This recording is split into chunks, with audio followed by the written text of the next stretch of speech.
Hello, y'all. I was in the middle of a food story. Anyway, welcome to Cocktail Hour. We're here and we're excited talking about Picture of Dorian Gray. Picture of Dorian Gray by Oscar Wilde. It's going to be wild, let me tell you right now. Anyway, so here we are. We're happy to be back. It's October. There's some birthdays in this month. There's Halloween. 2/3 of us. Two of us. And Halloween, it's like the best month of the year, just saying. Yeah.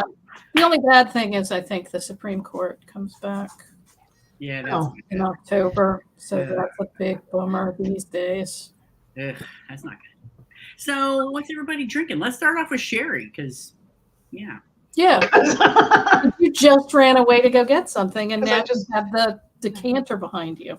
I have some groovy dry secco. It's very tasty and yummy. And then behind me is a fancy penis decanter. I was gonna say dry prosecco sounds like a bad sex position.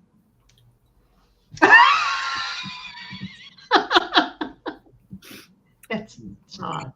Yeah. So Colette, what you drinking? So I decided to look up what cocktails were popular in the 1890s. And it seems like that is basically when cocktails kind of started. There weren't a lot of mixed drinks. Oh, cocktails. I thought you said that's when Costco started. No. I'm following your story. I understand. Like So I saw that daiquiri was one of the ones. Daiquiris and Manhattans. I'm not a big Manhattan fan because I'm not a big vermouth fan. But I was like, oh, daiquiri, I can make a daiquiri. And then I didn't have any daiquiri mix like I thought I did. And then I was like, that's cool. I'll just use white rum and lime juice and like a little agave syrup. And I didn't have any of those things. So I decided at like noon, I was like, all right, well, let me put together what I have, which is sugar-free lime syrup and Malibu. I'm going to put it together so that if it sucks, I'll have time to run up to the liquor store and get something real. But it's fine. And so I've been drinking it since noon. And I don't have any Malibu left now. since noon. So, here we are. Yes, it's only been, Now it's I haven't been like hitting it back, but yeah, I've been drinking this for 4 hours. This is my second one. Do you It's only your have second one? Yeah, but it's it's this it's this size. oh shit. So it's a pint glass. Yeah. So do you have a seatbelt on your chair so that Not. oh boy. Man. Yeah, I'm having a Bloody Mary. I'm not very creative. Match. Yeah. So it's that V8 spicy with, you ready for this? Pepper vodka. So if I start sneezing crazy, you know why. Spicy. Anyway, so yeah, we thought we'd do some very old literature. I mean, it's meant to be a Halloweeny type, right? Yeah. It's a classic sort of thriller. It With is. lots of weenie. Yeah. mean- Hence the decanter. The image from behind Sherry comes from, whatever we drink, it should be poured from this because It should. by Oscar Wilde, who, I mean, most gay people, it's not, you don't necessarily get the sense that they hate the other gender. It's just that they love their own gender so much. But with Oscar Wilde, you really get a sense that he just really doesn't like women and has no time for them and isn't remotely interested in them. And when you read about his work, it's like, oh, this satirizes, societal norms of the upper crust in the late Victorian era. And I'm like, does it though? Is it just that he hates women? Yeah, so I sent I posted a message in our private Discord area about could this book be any more gay and any more anti-woman? And Colette responded with, well, it's Oscar Wilde, and he was pretty much super gay. And then Laura said that any beverage that we serve for this episode should be put in that decanter, and instead of using the book cover, this is what I've decided to put behind my head. Yeah, it's very appropriate. Well done. Yes. Although I have to say, I did not remember how anti-Semitic this book was. Right? It's been a very long time since I've read it, right? I feel like I maybe read it in college. So that was like 2-3 lifetimes ago. Mm-hmm. But yeah, I really did not. It was that whole section. So let's for anybody who hasn't read this. This is my first read. I bought it from Audible. I may have even gotten it for free from Audible during one of their giving shit away periods that they used to do a lot. So I didn't listen to the same one that you guys listened to. Yeah, so it's essentially about this young, hot dude named Dorian Gray who gets painted by Basil Harwood, I think his last name was. And the painting is just, it's his masterpiece. And it's just his best work ever. And there's this douchebag named Henry who's there, and he's just going on and on about how, youth and beauty that's all that life is about, and how horrible it will be to grow older. And Dorian he's young, he's 20. Oh, was he 20? Okay, so he's very, he's young, and I don't know why, because he apparently is a moron who's just, incredibly gullible, just falls for every single thing that Henry tells him, and wishes a few times that, why can't this beautiful painting carry all the age? Why can't it age and me not? And I would give my soul for that. And then, boop, that's what happens. So, yeah, and then he's just an awful human being. The only one that was any decent was Basil, the painter. But what the hell was Basil's deal? Right? So Basil is clearly very homosexual. They all were. I mean, Henry, he was flaming. Yeah, but Basil is super into Dorian Gray. Mm-hmm. He's been painting him for God knows how long. And he's like, oh, I think about him all the time, and I'm a better person when he's in the room, and I can't stop thinking about him. And I'm like, well, that seems super heterosexual. Every single person in the book, whether male or female, is taken by him in that exact way. I mean, even when we meet him at the beginning, prior to his deal with the devil, right, for his soul to look young and beautiful forever, he didn't have anything going on. Like, no, there's nothing going on between his ears. He doesn't have. He's just an attractive empty vessel. Right. All of the characters. Yeah, that's all he had. But all of the characters, I mean, there was no depth to any of them. No. At all. Not even a little bit.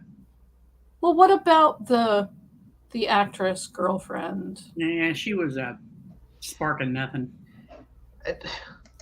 I mean, I guess maybe. Sybil Vane is her name.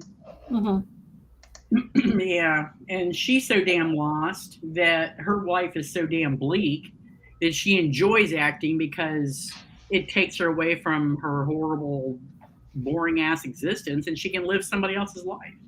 Okay, so let's step back a little bit.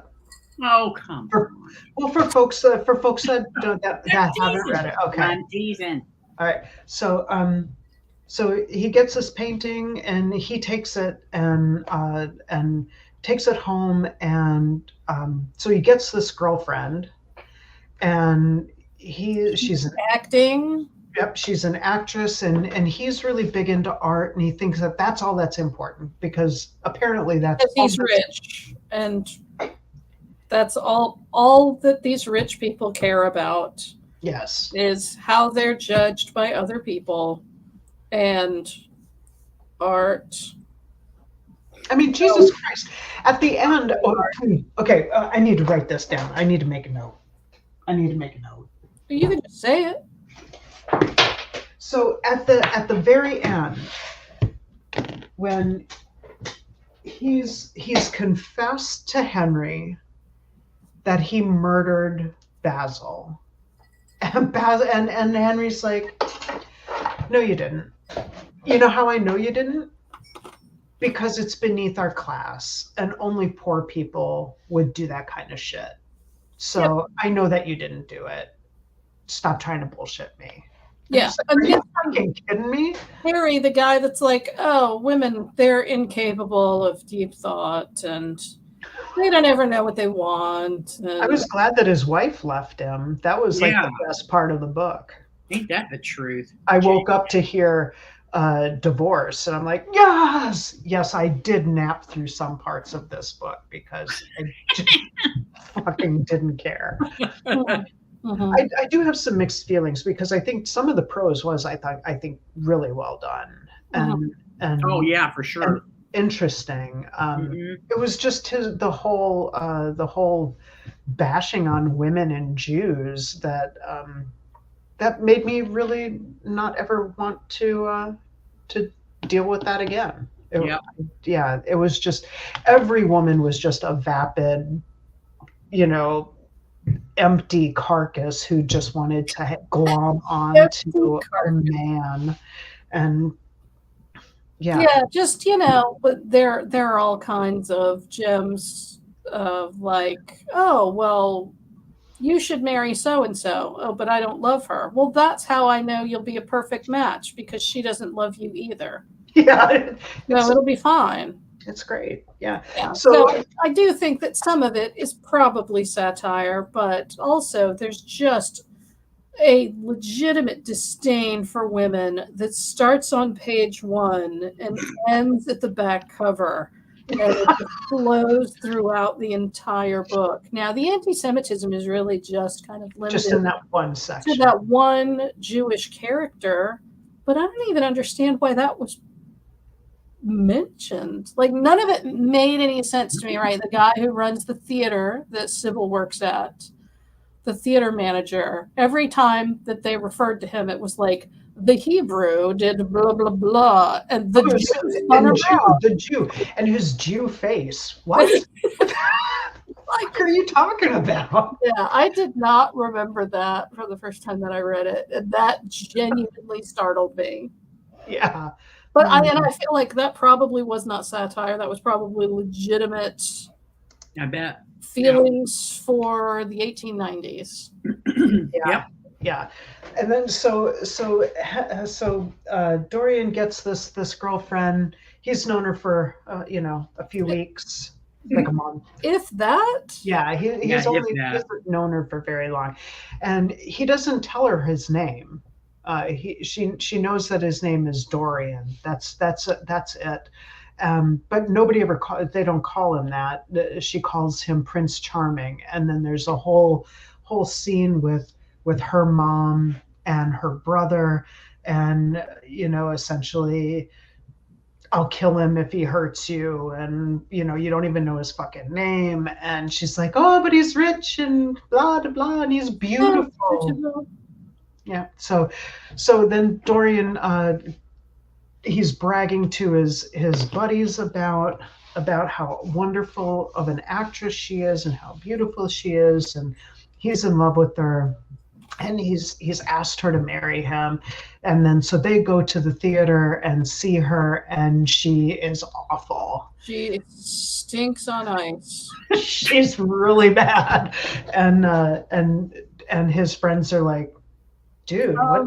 Yeah. What the fuck? Okay. Intermission, we're just gonna go. We're just gonna go. And Dorian apologizes. Oh, I'm so sorry I made you come here and see this awful performance. I don't know what's going on. So he goes and he talks to her, and she's like, "Oh, I don't care about acting anymore. I just love you, and I want to be your wife." And he's like, "You suck, and this was all about art, and I just don't want to be with somebody who has no talent and blah blah blah." Yeah. And then he leaves, and she kills herself. And then the next day, Right. So he notices that the portrait is changing because right. the next day, before he learns that she's dead, Yes. Right. That's a big deal. he Right. sees that, his portrait now has sort of a sneer, Yeah. like a And he feels bad. and he's like, "Oh God, well, maybe I'm imagining this. This can't be right." And then I guess it's Harry that shows up and is like, "Oh well, you couldn't have known she was going to kill herself. Right. Whatever. Right. Crazy ass bitches do crazy ass things, and you're so fortunate. And I think we should go to the opera." Right. So before Harry shows up, Henry, I'm from He that does goddamn both. video. Oh, does it? Okay. So His name is Henry, and they call him Harry. okay. So before Lord Henry shows up, Dorian's feeling kind of bad. He's like, I treated her really poorly, and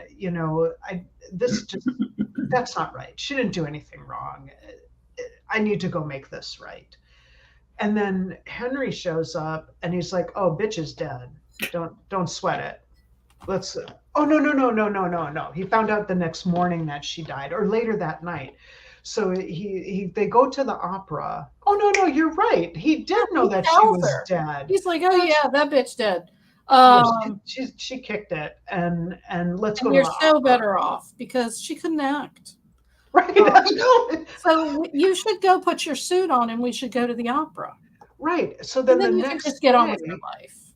Right. Then the next day, Basil comes over, and he's heading out to no. Yeah, Basil comes over, and he's like, whoa. You went to the opera. And he's like, life goes on, blah, blah, blah, blah. And he's like, you felt like that day was enough time and it was appropriate for you to go. And he's like, "Oh, Basil, don't trouble me with this. I don't ever want to hear about it again." And Basil's like, "Okay, that's cool. I won't talk to you about this ever again." Like, are you fucking serious? Really? So then he looks at the portrait, and now it has changed some more. Mm-hmm. So now he is realizing that when he made that vow that he would give his soul to stay young and beautiful while the portrait aged, that is really happening. Mm-hmm. So he takes the portrait and decides to have it moved to like his old schoolroom in an abandoned part of the house, has it covered up. And Lord Henry von Balzac de Foppington gives him this book, which they refer to as the Yellow Book, which made me wonder if it was actually the King in Yellow.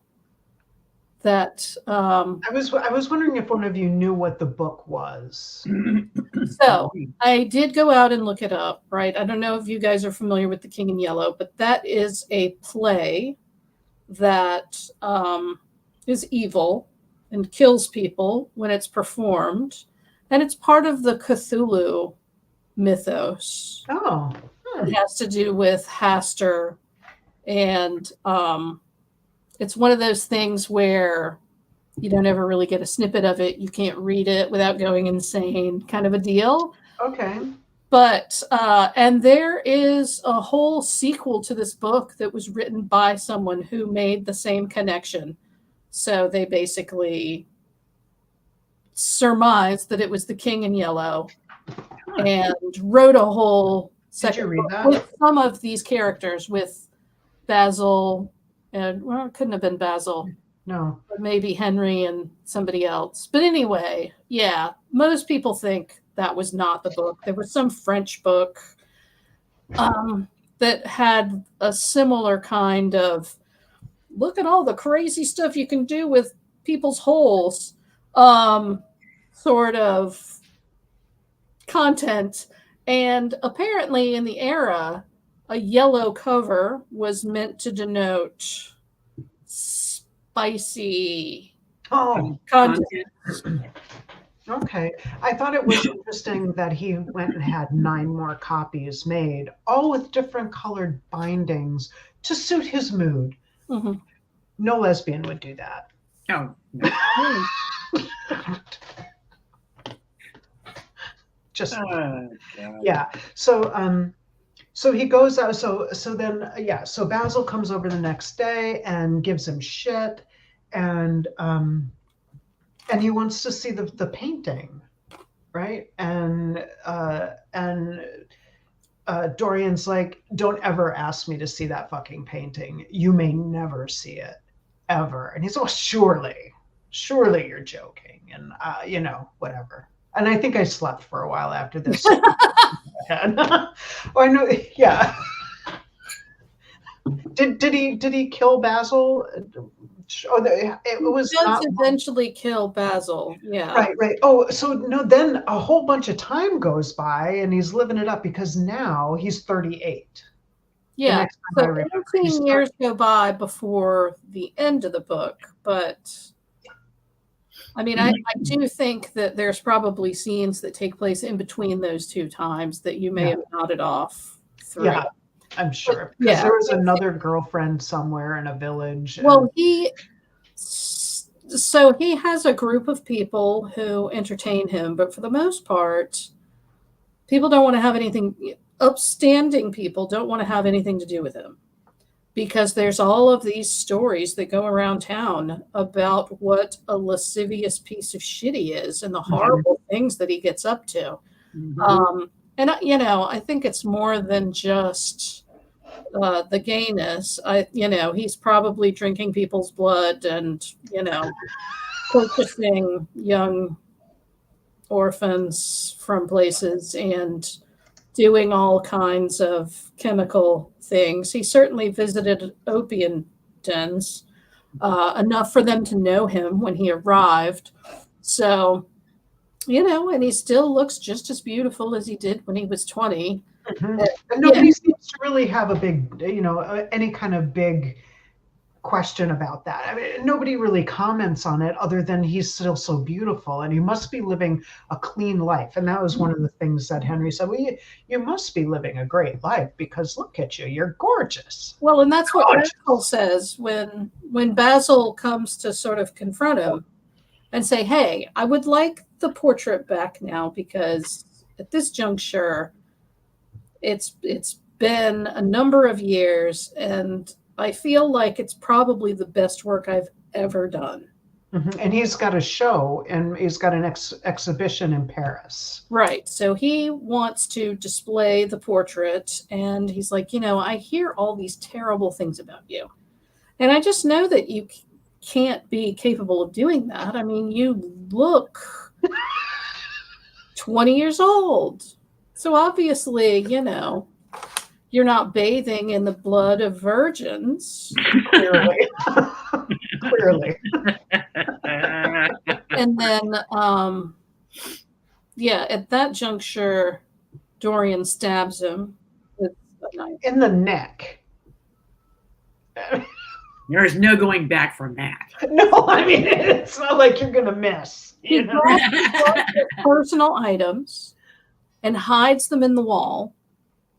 And then he just locks the door and goes downstairs. It's like cool. nothing ever happened. No, Yeah, so now that I think about it, so it was basically he bumps into him outside his home like 2 a.m. He's coming in. No, it was Basil he waited at the house until 9. He had a midnight train to Paris. The train was leaving at 12:15, so he had plenty of time. It was like 11. It was like 11 when he came back. I was awake for that. So he set it up so that around 2, he summons his servant and says, "Oh, I've left my key." So the servant comes and lets him in at 2 a.m. And he's like, "Oh, sorry. Did anybody come by?" And he's like, "Oh, yeah, Basil came by, but he left around 9. He said he couldn't wait any longer." "Oh, that's a shame that I missed him, knowing that he's dead upstairs."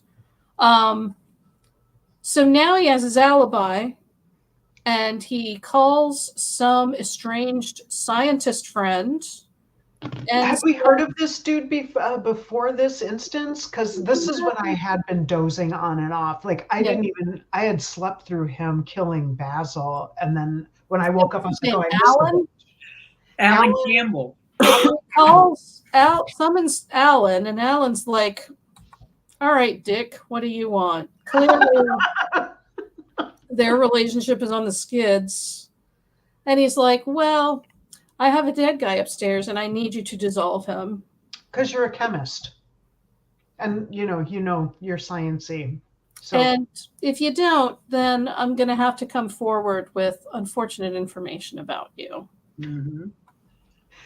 And Alan's like, "I don't care what you did. I don't care what you did. It's not my business." That's a big theme that continues to come up in this book. Mm-hmm. Not my business. Oh, you murdered him? Not my business. I'm just going to go. So Alan dissolves Basil, and then Dorian burns all of his personal items. And now when he looks at the portrait, he has blood running from one of his hands. So I guess more time passes, and yeah, I'm kind of lost now. I'm not sure. Alan kills himself. I got that much. Oh, right, because he couldn't deal with the fact that he helped him in whatever horrible murder endeavors that he's been up to in his free time. And then at some point, Henry comes back. Lord Henry von Stoop. Von Ballsack.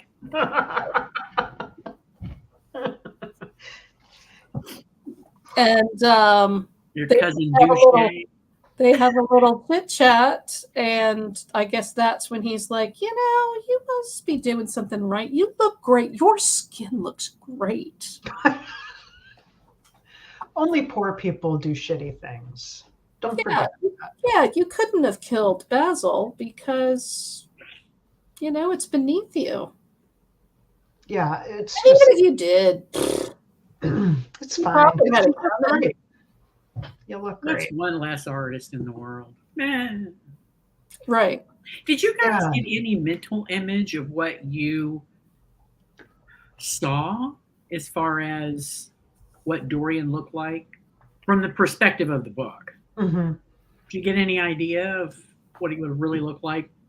Other than, I kind of pictured him as, a skinny, prancy, blonde, fancy boy. Yeah, like a baby-faced, doe-eyed idiot.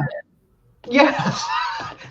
Yeah, he did seem like just a fucking moron throughout the entire thing. He did. But he had no thoughts of his own. No. At all. Mm-mm.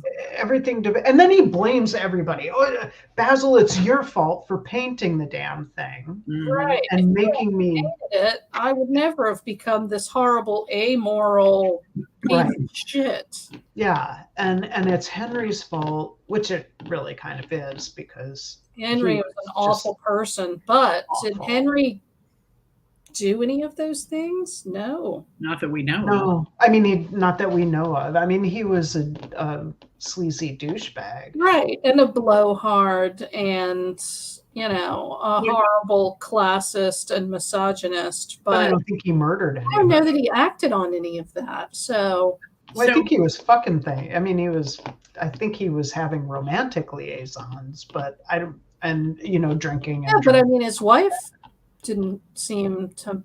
I thought she had her own things going. Doing her own thing too. It seemed a bit like an open marriage, really. Mm-hmm. Mm-hmm. So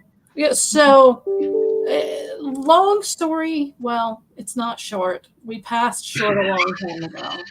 Can I sneak in for a minute? Oh, yeah.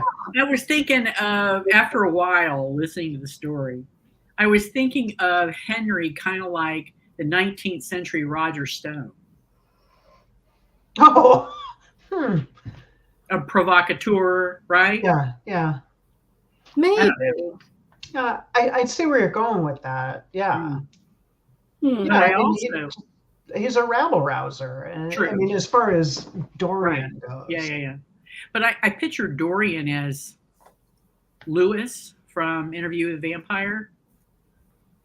You know, the Brad Pitt character. Yeah. That's how I pictured Dorian. Except I think Louis was a smarter guy. Well, that's true. I mean, Dorian was just such a moron. I'm just saying from looks, just from Oh, looks. from looks? Yeah. Yeah, maybe, yeah. A little bit baby faced, you know. And then that would make Tom Cruise more of the Henry role, which actually wouldn't be a bad visualization. That's kind of close to how I, a darker haired. Yeah. Well, it's like, I'm not feeling this. I'm not feeling it. Don't get me wrong. I don't like Tom Cruise even a little bit. No, not even a tiny bit. I didn't get the sense that Henry was attractive in any way. He's always sort of described as the older man, because I think he's like 10 or 12 years older. Yeah, I think he was like 10 years older. And you just kind of get the sense that he's a bit of a twat. Roger Stone.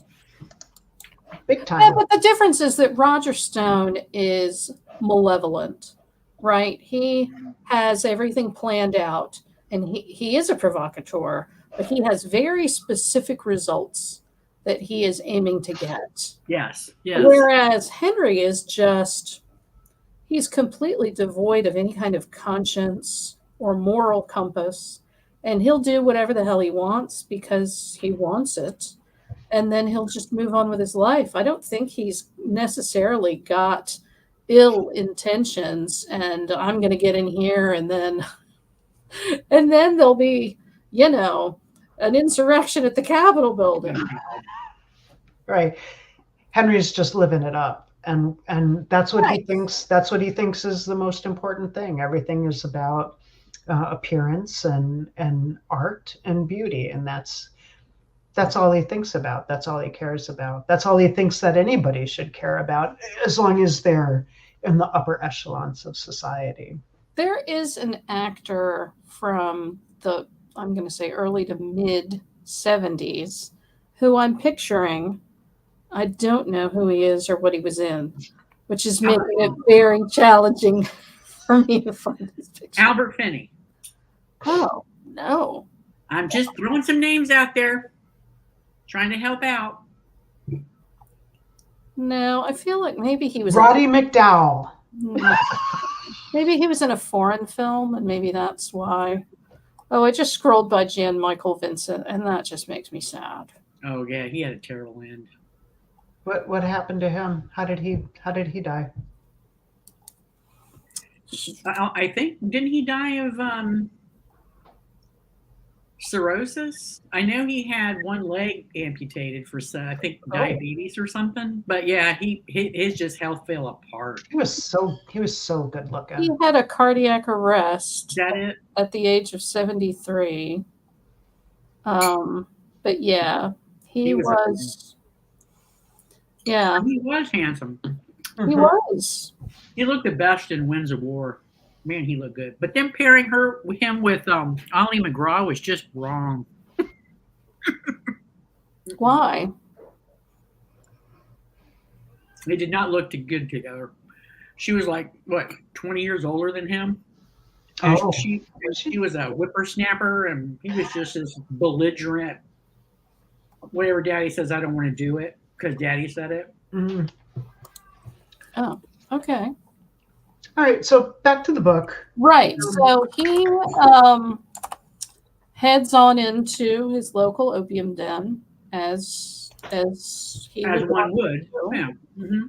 And at that point, they discover that there's some young sailor who's there, and when one of the women who is working at the opium den refers to Dorian as Prince Charming, he like snaps up and chases him out into like a back alley and tells him that he's going to kill him because Oh, is that his brother? I slept through all of this. I'm unaware of this entire scene. Yeah, Sybil's brother James. right. And he's like, I didn't know your name, but I'm going to fucking kill you.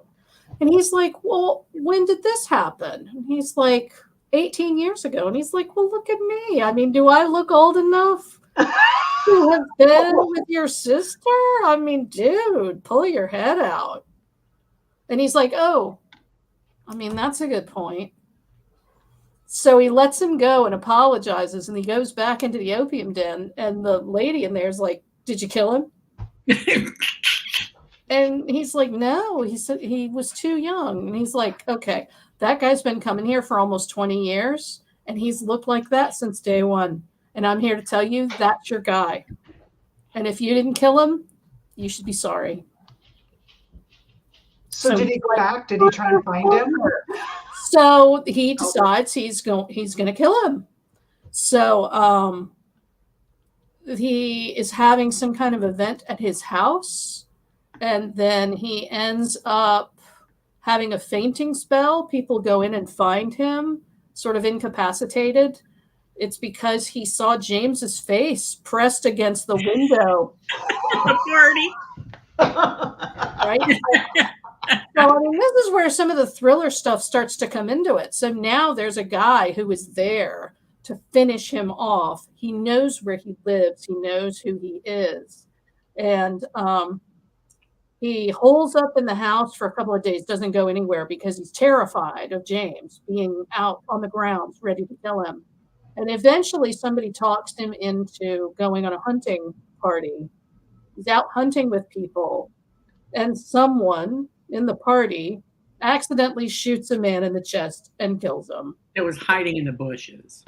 He was going after a rabbit, but apparently he was not that great a shot, and nobody knew James was hiding in the bushes. Yeah, so he's initially, Dorian's like, oh, bummer. Then he sees it's James, and he's like, yeah, this is awesome. Now I can live my life. The one person who was going to hold me to account for any of the fucked up shit that I've been doing for the last 18 years is dead now. Perfect. Yeah. So at that point, I think that's when Henry shows back up. Okay. They have a conversation. And then at that juncture, he's like, look, I killed Basil, and this woman who I was engaged to's brother was trying to kill me, and now he's dead. And, you know, maybe I should start to try and be a good person. Maybe he's hoping, maybe I can make the portrait back the way that it used to be. If I just, you know, do the 12-step program and go around and start apologizing to people now who are still alive, who I haven't done despicable things to. Mm-hmm, mm-hmm. I do like that, you know, the minute he decides he's going to be good, he expects the picture to have gone back to being, you know, fine. Like, okay, cool. I'm not going to actually do anything yet, but I want to be good. Yeah, but I have that filled with remorse. Yeah, that's enough. Right? Not enough? Yeah. So in the end, I can't remember what exactly catapults him to do this, but he goes into the room where the portrait is, and he stabs the portrait with the same knife that he killed Basil with. Do you remember why? Yeah, because he went in to see if the portrait had changed, because he had declared his good intention. He decided he was going to be good now. He was going to be good, and when he uncovered the portrait, it was still ugly as fuck. So then he was like, fuck this painting. I'm just going to stop this. And I Right. don't think I'm he gonna destroy realized. the painting, and they'll never need to worry about if somebody finds it and sees it and learns all my horrible secrets. Right. And because he's going to be good now, he doesn't have to worry. He feels like, it's still going to not mar his beautiful image and all of that. So he picks up the same knife that he killed Basil with, and he stabs at the painting, and then there's a loud thud, and there was a loud scream.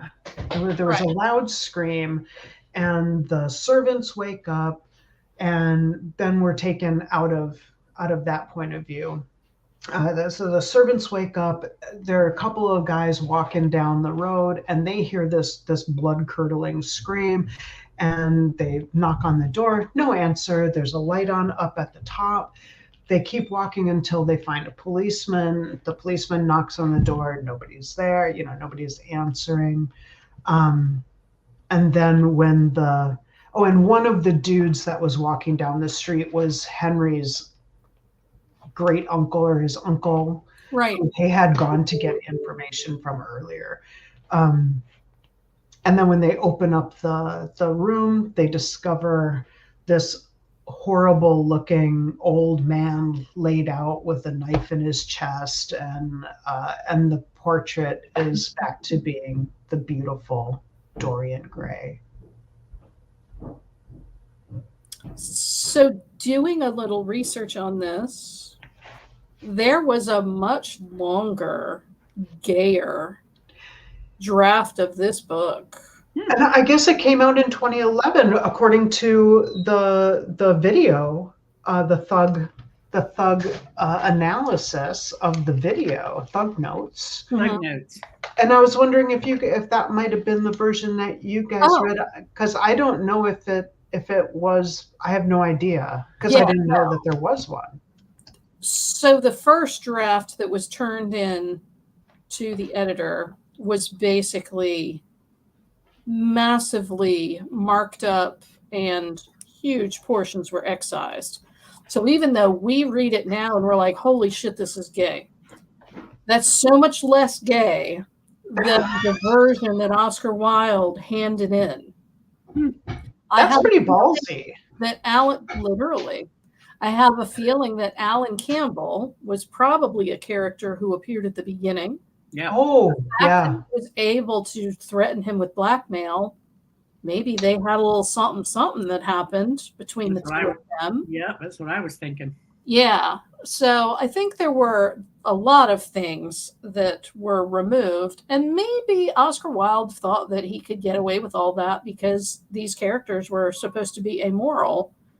And so it would be, oh, well, those gays. You know they are. Before, of course, he was put on trial and sent to jail for 2 years for being gay? Yeah, for being gay. It was a couple of years at least, yeah. Mm-hmm. Hard labor, right? Was it? I don't know. I think it was, but I wasn't sure if you were just making if you're making a hard joke. I thought long and hard before I said that. Oh, Andy. Yeah, I mean, so as even though there was a lot about this book that I did not enjoy, I'm kind of intrigued about the super duper expialidocious gay version that was his original first draft. That would be intriguing to read. Yeah, how detailed did he get? I would read the extra scenes, the deleted scenes. Yeah, I would too, actually. Yeah, for sure. Mm-hmm.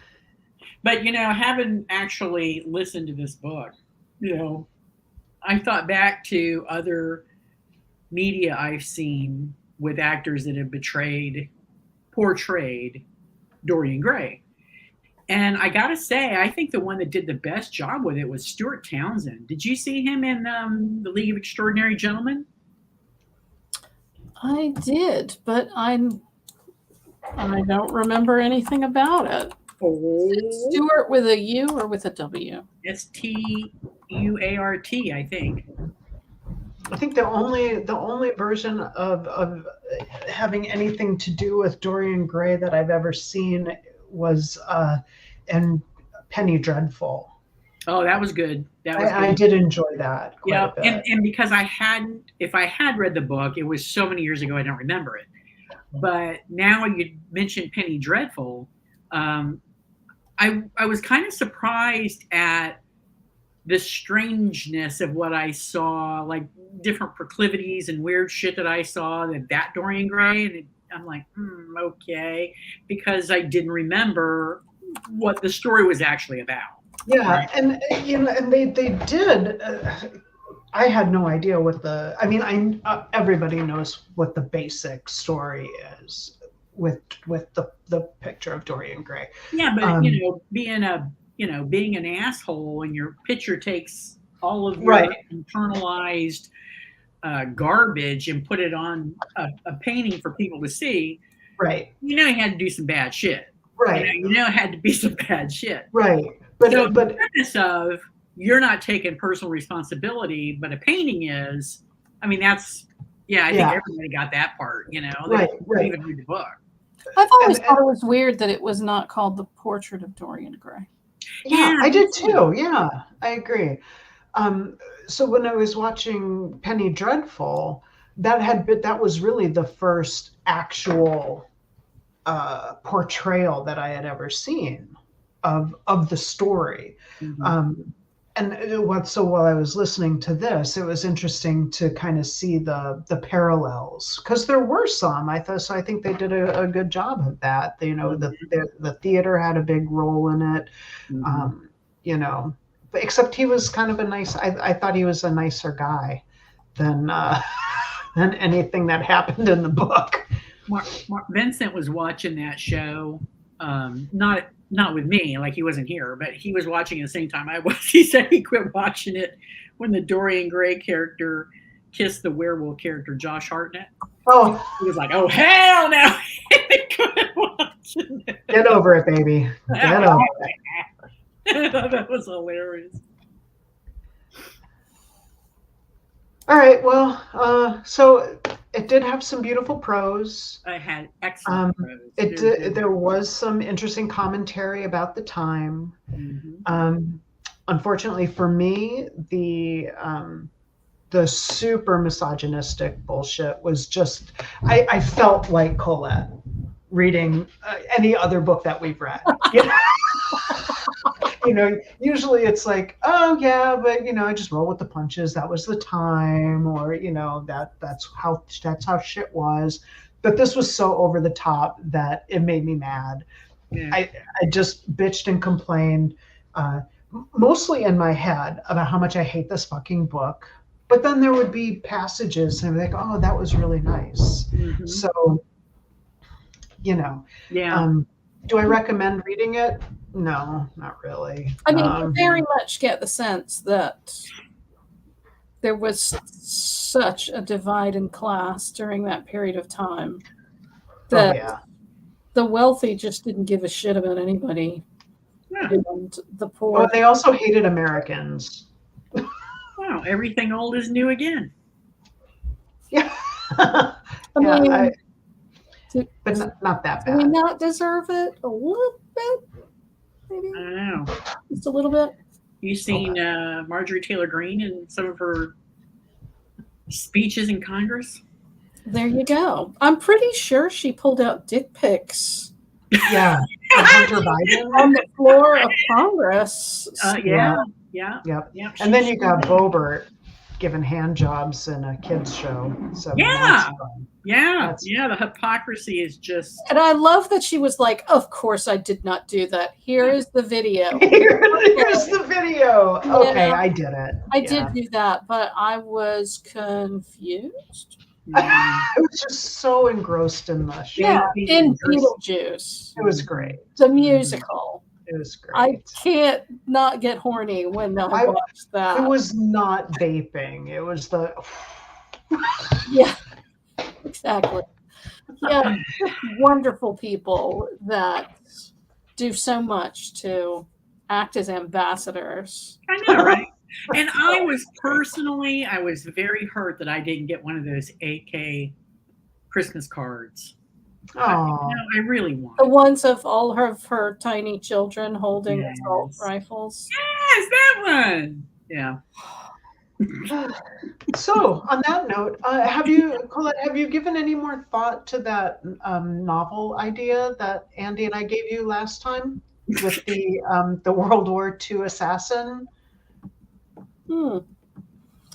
How drunk was I when you gave it to me? It was at the very end of the show, so I'm guessing you were pretty drunk. Yeah, that's why I wanted to bring it up. Because I feel like that is a really good idea that you could totally get behind. And just base it off of your Sniper Elite. Sniper Elite 5 character. Mixed with that Saboteur game. I'm just saying. Well, and that game, whatever I mentioned before, Velvet, some kind of something. About that sniper game you were talking about? Yeah, I have it in my Steam. Hang on. Velvet Assassin. They were doing the slow-mo kills and Sniper Elite is the one with the slow-mo X-ray kills, and you can get testicle shots, and I cannot express to you how satisfying they are. That's what I'm saying. I mean, you could just live this character through your book. Mm-hmm. It could be fantastic. It really could. It could be great. She could be big like Killing Eve. It could be. You could get a series deal out of it. So I'm loath to share this while we're recording because somebody else will steal it. Don't do it because we don't want anybody to steal. We got 7 minutes. We can talk about it offline. All right. Yeah. Well, you can work on that Western in the meantime. No. This is the one. This is your next big book. Next I'm telling you. thing. This is it. I feel it in my heart. There you go. This is it. Okay. You will knock this out of the park. All I ask is a mention in the acknowledgments. That's it. Well, I acknowledged you in the last book, and you were like, "What?" Because you didn't get the physical copy of the book. Oh no, I did not. Yeah, you got the ebook, and it didn't have any of the additional materials. Oh, I don't have. That's bullshit. I don't have any of your. You're getting her riled up. Sorry. Well, I got this fancy card, the prepaid Visa that I got as a gift for participating in a study about mammograms because mammograms are awesome. It's breast cancer month. It's breast cancer awareness month. So if you're over 40 or if you have a history, a familial history of breast cancer, go get your boobs smashed. Why do you have to wait until you're 40? That's like the seems bullshit to me. General. Well, I mean, lots of women who are under 40 who develop. That's true, and that's why they recommend your self exams and all that shit. But I would never have caught my cancer if it hadn't have been for a mammogram. Mm-hmm. So get your mammograms. It doesn't hurt. And I think they're free now. They're part. If you have health insurance, they're part of your preventive care. I had to get copay. Huh? Yeah, no copay, right? They have really fancy 3D ones now, and the joint that I go to has heated robes. So when I moved from the one I used to go to this new one because even though the heat only lasts like a minute, heated robes. I'm telling you. So they gave me this gift card for participating in this thing. So maybe I'll order your books and physical shit. Very nice. Physical shit. Oh my God, y'all are killing me. But seriously, I'm telling you. I got it.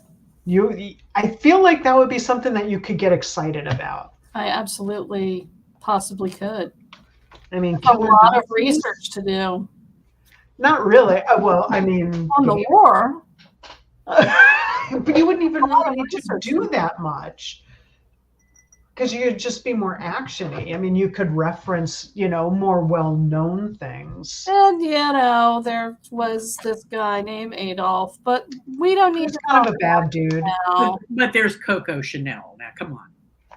What now? There's Coco Chanel. What about her? Was she a Nazi? I hope not. She consorted. Did she? Oh, well, there you go. You better do some research on that. Yep.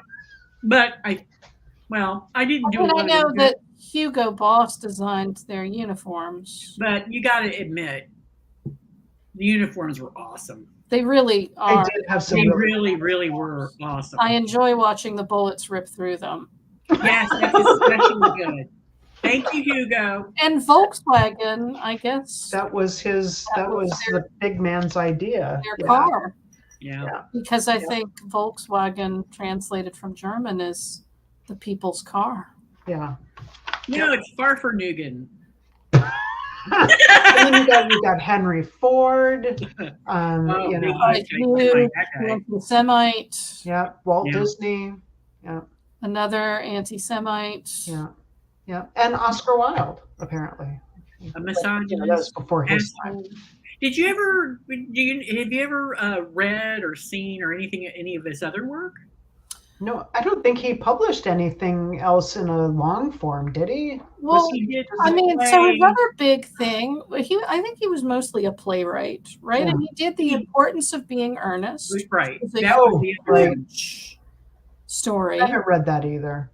Uh-huh. I haven't. That's another one I got on Audible years ago. That one was free. Well, that's interesting. I don't know how it would be to listen to a play being read to me. I think that would be odd. Maybe not. I think so. I mean, if there's if it's a full cast production, then it would just be like a radio play. Yeah. If it is just the one show, if it's just the one dude, that would read everybody, and then all the stage directions, that might be odd. Might be. Might take away from the content. Yeah, I don't know that they would do that part. Interesting. I don't know that I'm interested enough to find out. Well, it's another. Oh, it's a satire of. But is it? I thought it was like Upside Down World. Basil. That particular play, even though the title is what it is, that isn't it all about getting away with lying? All about what? Getting away with lying. Oh. I mean, that would fit the theme of vacuous, nasty people. Yeah. The play opens with Algernon Moncrief, an idle young gentleman receiving his best friend, Jack Worthing, Ernest. Ah. He's come from the country to propose to Algernon's cousin, Gwendolyn Fairfax. Like another Gwendolyn. There was a Gwendolyn in this book. Yes. Oh no, it was No, it was Gwendolyn. Wasn't Henry's sister named Gwendolyn? Maybe. Very beginning when it was the night that the chick died, and they went to Gwendolyn's box. All of the chapters. Chapter 11, the night the chick dies. Well, I mean, we made it all the way to the end of the show. You seem surprised. I do, because at halfway through, we had pretty much wrapped up talking about it, but then we found more stuff to talk about, as we usually do. And so mention, if you would, mention to the folks what you're going to link in the show notes, because I think that Thug Notes with, what is it? Oh God, what's his name? Sparky Sweets? Is that his name? I don't know. I didn't catch it.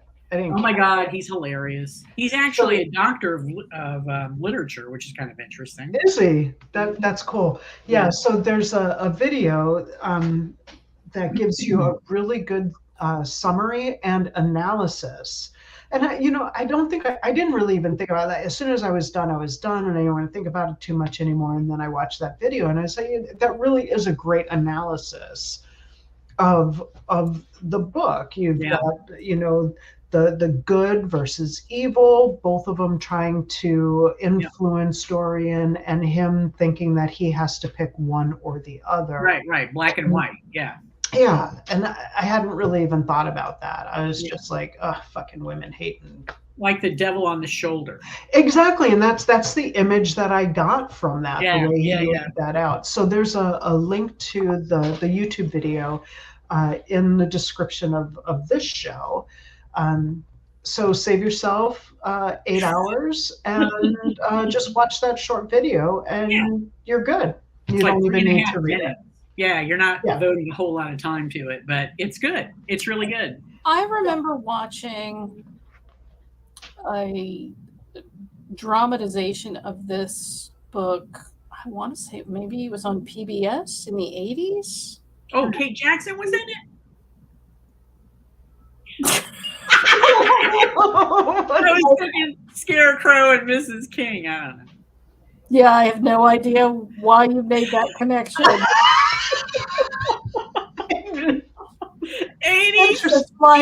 80 cheese and teleplay. I was going to ask you, like, so which fop did Kate Jackson play? Yeah. Because other than Dead Sybil, who we only meet once, there's no ladies in this play. 80s. She was all over everything in the 80s. Teleplay. I don't get it. Cheese. Oh, come on, man. No. I didn't say Farrah Fawcett. Come on. I did see yesterday. I was looking through movies on sale, and there was the picture of Dorian Gray was on sale with Angela Lansbury, and I almost bought it. Yeah. I think it was only $5. I almost bought it and then decided no. Yeah, she was pretty young back in that one. Yeah, right? it was old. Yeah, it was a long time ago. Instead, I bought Angel Heart because I freaking love that movie. The movie with Lisa Bonet and the chicken ritual. Yes, but I love that movie. I love Robert De Niro in that movie, and I think I saw it in a scene where he's got long fingernails and he eats like a boiled egg. Hard-boiled egg. Yeah. The soul he's eating. He's the devil. The only thing I remember about that movie, except the regret that I felt while I was in the theater watching it. That's exactly right. I went into the movie theater. I saw it in the theater, and I was expecting something totally different. Me too. And when I came out, I was like, "Fuck! I paid for that." Yeah, I was not happy. We watched it in Okinawa. We bought it on like a bootleg VHS because that's how you did everything there. And we watched it, and I was like, "Oh wow!" I mean, maybe we did see it in the theater too, though. But yeah, I've seen it several times. I love that movie. I'm not gonna lie. You know what other film that came to mind that I had the same reaction to was John Carpenter's Heart of Darkness. I never saw that. I'm not a Michael Douglas fan, and isn't that with Michael Douglas and Val Kilmer? No. John Carpenter's only A-list actor he's ever had was Jamie Lee Curtis. And that was before she was an A-list actor. No, he also had. Oh, yeah. What's his name? The old guy, the bald guy. What the hell is his name? I don't know. No, because he had Kurt Russell. Yeah, before Kurt was an A actor. Yeah, he kind of like, although No, you're thinking about The Thing, right? Yeah. No, he was already a star by then. Yeah. He had been in all those Disney movies. Yeah. Oh, that's right. He did Computer Wore Tennis Shoes. Wasn't that his first film? Oh, it was like a whole bunch of those. Yeah. I saw that at the drive-in back when I was a kid. Nice. Yikes. That's when it was still hot and the business was booming, but you could tell it was starting to slide down because it was so damn hot. The guy or the company that owned the drive-in, they wound up, those boxes that you used to have to put on the window. Mm-hmm. You'd roll the window up so you could have the speaker. Yeah. Well, they piped in air conditioning in there. So you had the speaker toward the top, and then at the bottom you had an air conditioner vent, and there was a coil that went from that down into a whole network. Wow, that's So you smart. could sit in your vehicle, hear the speaker, and have air conditioning. I have a feeling that may have just been a Florida thing. Yeah, I don't think we we had didn't that have here. that It was here. the only drive-in. We did a lot of drive-in stuff. It was the only one that ever had it. So We did a lot of drive-ins too. We would go see. They would have like this one in particular. They had the triple feature.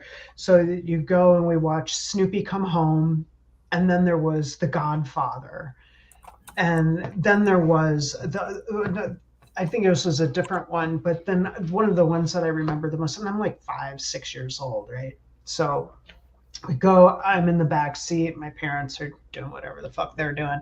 And I remember we went to see the Toolbox Murders, and I still have the images. as a kid, From the, yes, they didn't care. They just throw me in the back of the car. They don't, yes. well, I can't it's a say much. miracle My I'm dad did still the alive. same thing, but with horror Yeah. films. Yeah. Wow. Huh. Yeah, All I right feel like then. we could really dive into that, and Yeah. that would be like its own show.